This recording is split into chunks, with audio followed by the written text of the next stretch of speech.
class rank, then that would be okay with me. I think it should be laid out very clearly what you are going to use. Now, if we're doing away with class rank, then I'm okay with that. I'm not a fan, but I'm okay with it. But I think then you need to tell us exactly how you're going to calculate the GPA, what counts, which things are more, are the science credits, how does that work? Is that credit in a quarter? Does that make any difference? It sounds like it doesn't make any difference in this case. So we could share, we have like a key to weighing, if you will. So an A in an AP course would be 4.8 points and so on and so forth. And then we use a calculation to determine GPA. So then those GPAs, PowerSchool could kind of list them in an order, if you will, which could then estimate percentages from there. Because you list your GPA on the current transcript, correct? Correct. As well as your As well class as, rank. yes. They're two numbers, usually different numbers, right? Yeah, well, the class rank is just a number like 1 out of 534, that kind of thing. Yeah, the GPA would be like a 4 point something, yeah. So would the transcript then list the percentile? That would be a decision that would have to be made. If PowerSchool can list a percentile, or if they want it on the transcript. I think, Would that be a decision made when we discuss the policy? Or would that, like when, that's, I think we would want to We know would- now. We would need to know that. That's why I'm listening to all the conversation. I think we need to have more precise, to your point, Dr. Yarnell, to your point, Mrs. Jordan, Mrs. Collins. I think we need to, this was our first effort to come out here and talk to you about some of the things that we've experienced with our students and that we think that we can do better. May or may not work that way, but we think that we can do better for our students and make it a more fair playing field. In just listening to the conversation, I do think that we need to have more specific information. Unfortunately, we do have another curriculum meeting this year. Perhaps we can come back and add more information and then move it forward at that time, if we consider that.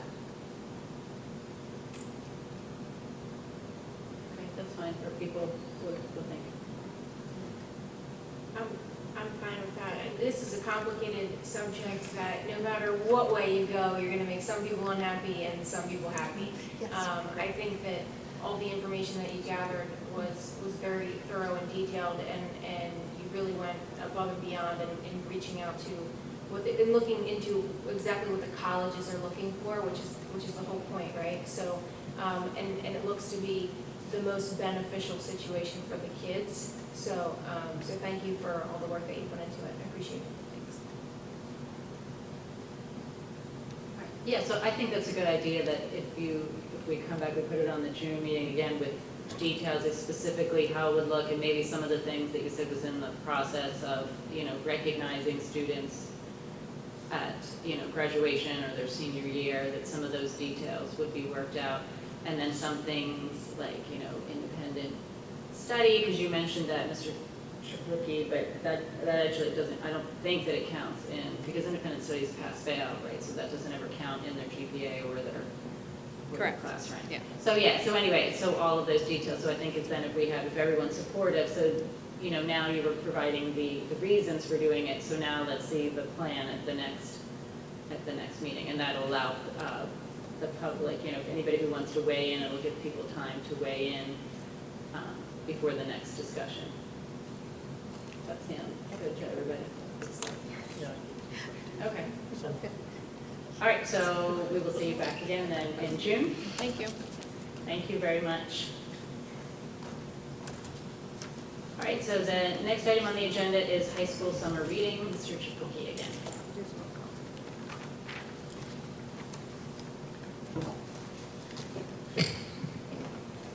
As opposed to years past, when we've done one book, one school, we decided to take a little bit of a different direction, and we started talking about variety, and we started talking about what that would look like. So we decided that maybe a genre was the way, a genre study was the way to go, meaning students would choose their summer reading from a particular genre, and biography came up because biography is probably the most easily identifiable genre out of all of them, and certainly It also provides nonfiction reading, and it allows students of various reading and interest levels to choose from a plethora of human beings who have made an impact on our world in some way, shape, or form.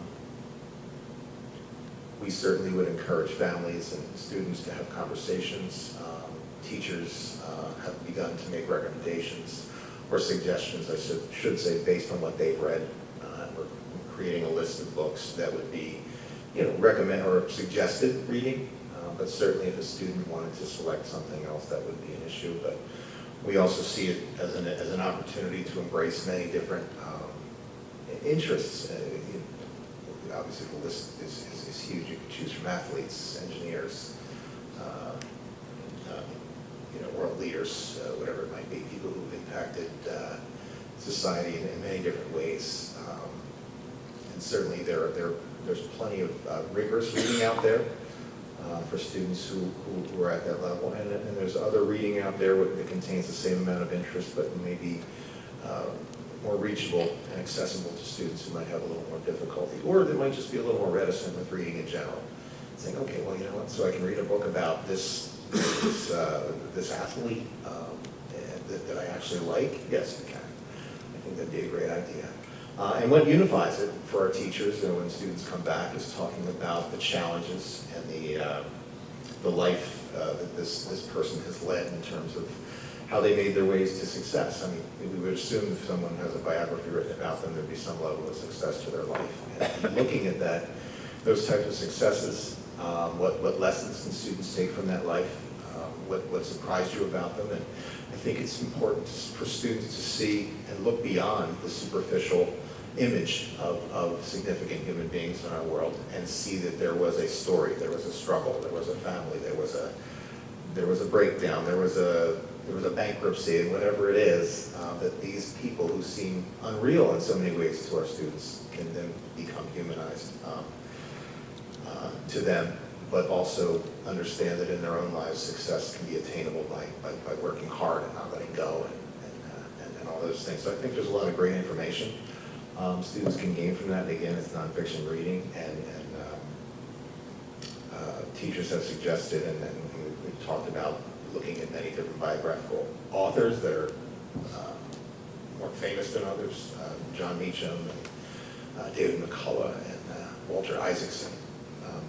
I'm in the middle of Isaacson's Leonardo da Vinci, and it's fascinating because it provides a portrait of a human being who seems in so many ways superhuman, and yet I'm learning that he was just a guy, an amazing guy, albeit, but I'm learning a lot about the historical time period and things like that. So I would hope that students in some way, shape, or form could share that type of experience by choosing someone that they're interested in learning about.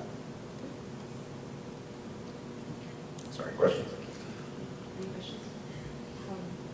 So will they have to pick before they leave this, is there going to be some kind of accounting for what they're going to be doing beforehand, or? I think pretty much, even when we did the one book, it was, you come back and you have read whatever it is you have read.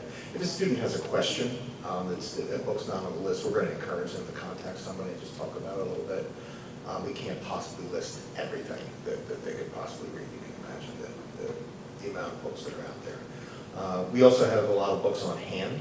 We're going to work with our libraries to do some summer borrowing and things like that. You may not know the struggles in the past, but sometimes when we hit the purveyors with this big order of books, it may not be the most popular book at the time. They're like, what? And one year we ordered from Amazon, and I think it was the year we did the last lecture, and I can honestly say I think I received about 50 different cartons of books. Some were, the used ones from this purveyor. So it was a little, it can be a little trying to get that many books. And again, we try to provide maybe 200 books or so, and then utilize them later in the classrooms. An additional value to getting some biographies, aside from using what the library has and what we already have in stock as a for our store, is that the books that we would purchase, we could then put this in the classrooms for classroom libraries. So I think that's a great advantage because there's some magic that can be had when a student reads a book and actually admits that they like it and tells someone else and maybe they read it, and how cool would that be? Well, and that was the other thing I was thinking, is that instead of them, everybody learning one story, then they're going to come back and they'll be sharing with one another, so they'll There- yeah, actually be I- learning and about. We've talked about, I'm going to do this reading here, not seeing, various activities. Teachers always talk about discussions. And we've had discussions this year we did Animal Farm. There was a lot of great discussions. And of course, there can be discussions with biographies, because these people who are significant, who've had impact, whether it's George Washington or Steve Jobs, there's similarities in that story, and that sense of perseverance and not letting go of a vision that seems to find its way through all those works and all those lives. Mrs. Shirley, can I just Oh, add? yeah, sure, go ahead.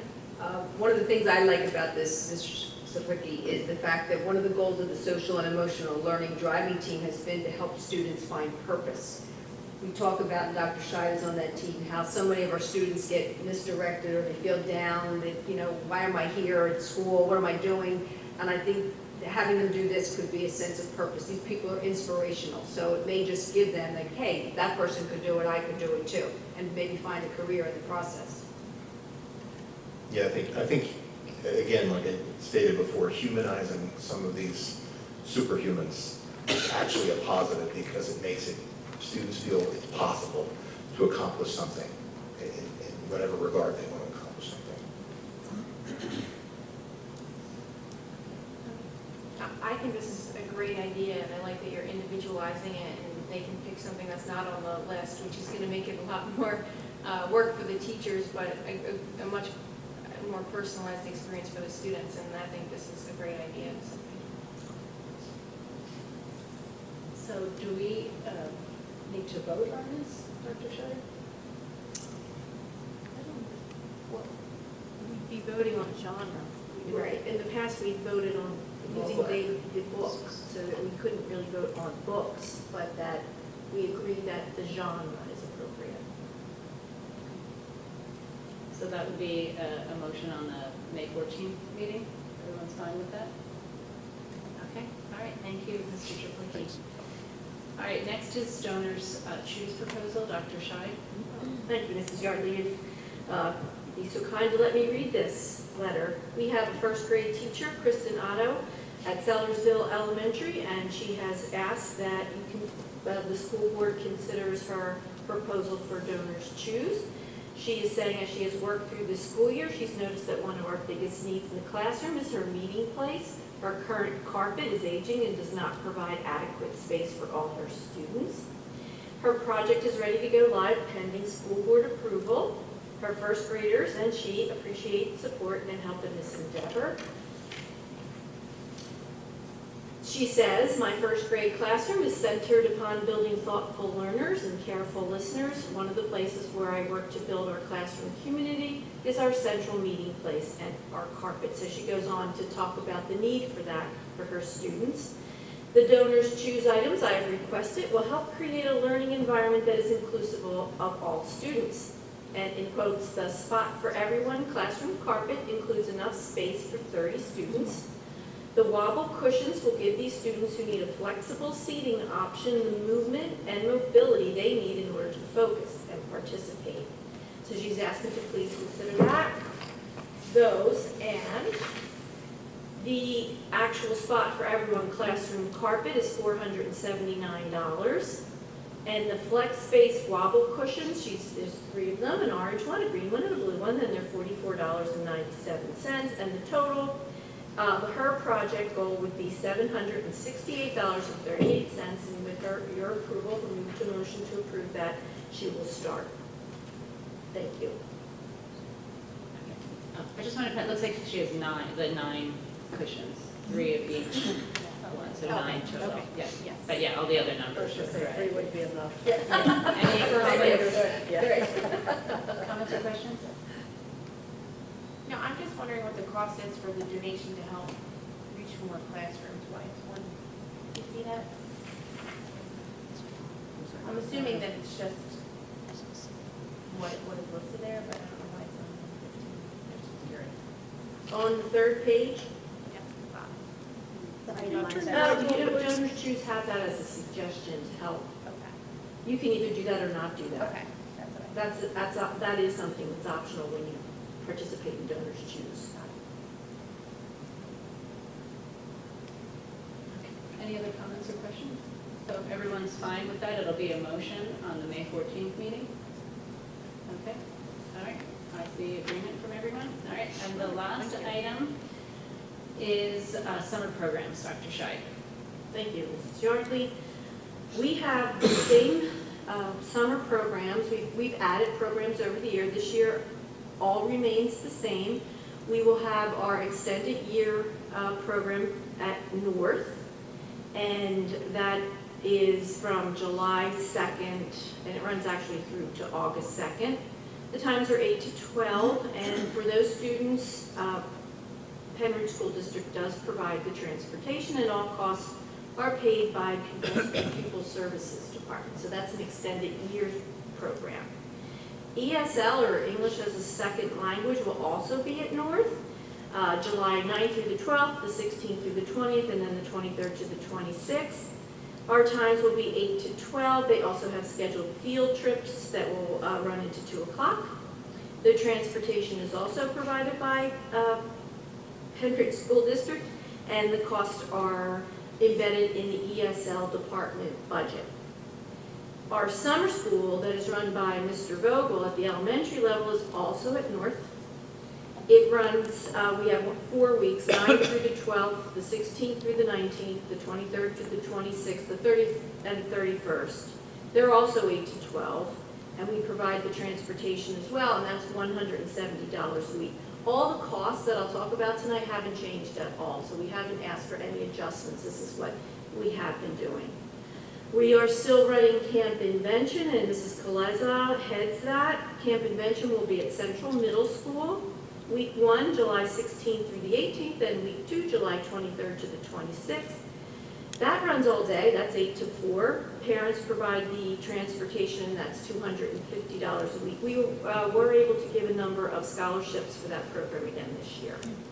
We will continue to run the summer string camp under the direction of Carolyn Warner. That's also at Central, July 16th through the 19th.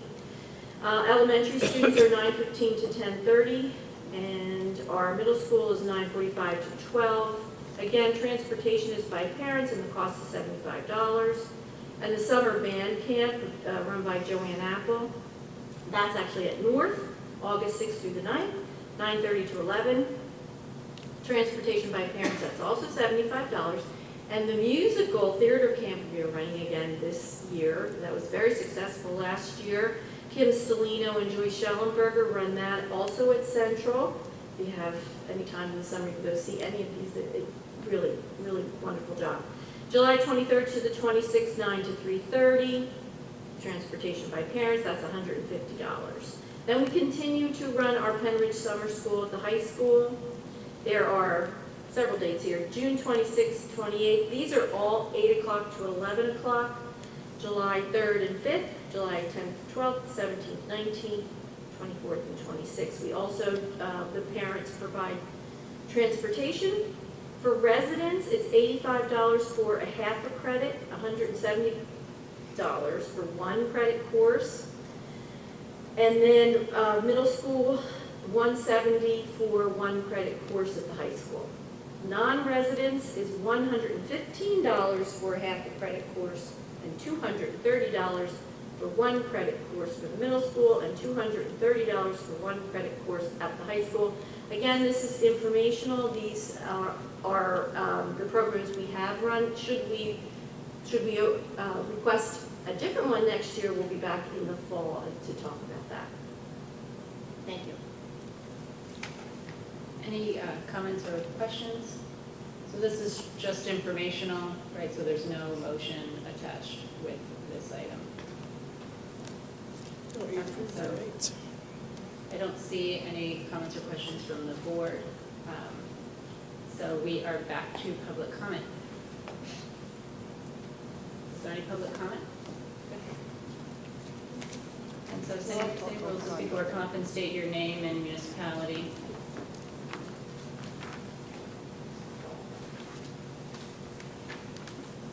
Hello, I'm John Swartley, and I'm from Hilltown Township. Could you put on the microphone, please? Yeah, there's a little, yeah, there you go.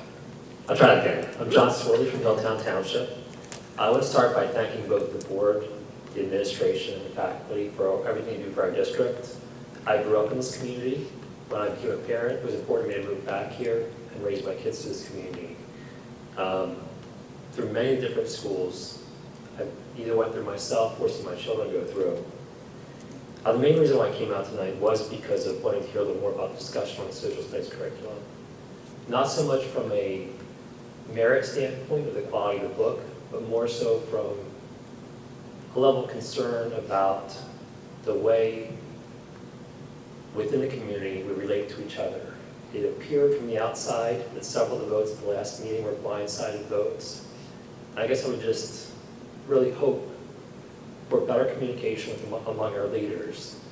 You may not always see eye to eye, there may be differences of opinion, differences of policy, but as someone who has great affection for this community and has grown up here as a child and come back here as an adult, I really would like to see us model good leadership for our children. And like I said, that doesn't mean avoiding conflict, it doesn't mean always being on the same page. But what happens and how it's done is important. And I guess that's what I would just echo tonight as you prepare for the next meeting, as you continue to move forward on this curriculum issue, the 7th grade social studies curriculum. Thank you very much. Thank you for your comments. All right, would anyone else like to speak? Mrs. Rowan. Sorry, Jackie Furry to Dublin. I just wanted to clarify what I said earlier, since it kind of came back to bite me. So what I was trying to say was not to question your expertise. If that came out that way, that's not what I intended. But what I was trying to say is it did seem that that was quite a surprise to everyone that was sitting up here, that vote on the social studies book. And if there had been questions or concerns, I would have hoped that those would have been, you would have reached out to the administrators, to the social studies advisors, supervisors, who are working with the students, working with the teachers, and are involved in the everyday use of these materials, and that would have been either discussed at the meeting where the public could have heard that, or at the very least, those questions had been asked, so it wouldn't have been such a surprise when the vote went the way that it did. That was what I was trying to say. Thank you. Thank you. All right, other public comment?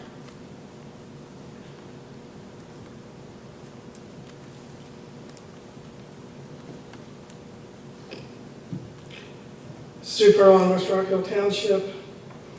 I have a couple of issues. On the summer school, the ESL and that type of thing, is that coming out of local tax dollars, the cost for those schools? Extended school year for students with IEPs is for special education, and part of funding for special education comes through federal funding. Okay. And ESL is English for a second language, and that's budgeted within, actually it's within my department budget. And what is the difference, why is that paid for by the taxpayer, whereas the other summer school sessions are paid for with tuition? By law, we have to provide the summer education for ESL students, and it's partially funded. It's just not federally funded like special education is. But Okay. we have no option. Oh, it's the right thing to do anyway. These are students. I'm not saying right or wrong, I'm just asking for financing rules.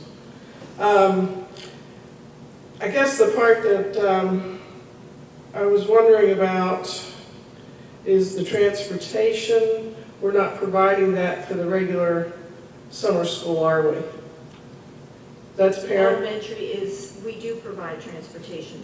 And why is that not included in the tuition cost? Because as I understand it, summer school is not supposed to cost the taxpayer. The only thing I said, that was a decision that the board made several years ago. I don't remember what year it was, but the board voted on that to include transportation for the summer school students. And because we hosted at the same place as ESL and the ESY, right, that it's not as much as we just ran a separate bus. So they're all bused together. And the hope was that it would get more students into school.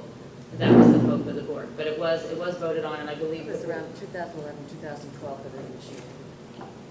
And what about the participation rate? Have you tracked that to see if the transportation helped or not? In terms of attendance?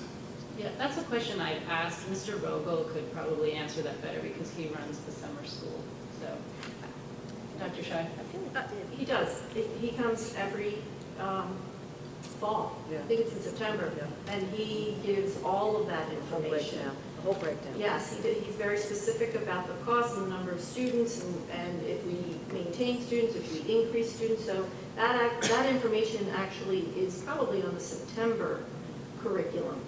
And so he reviewed have you looked at the trend?